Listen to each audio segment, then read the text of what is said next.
This is a final video to fix MSI Afterburner not detecting your GPU. Are you facing this problem right now? Many users see their GPU missing an Afterburner, and it happens because the software sometimes fails to read your graphics card properly. Most solutions on YouTube or social media are long, confusing, and hard to follow.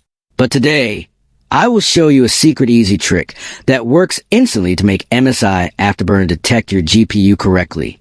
It's simple, fast, and anyone can do it without technical skills. If you want a full step-by-step guide, comment below and I, Rexist, will make it for you. Follow this trick, and your MSI Afterburner will finally show your GPU every time.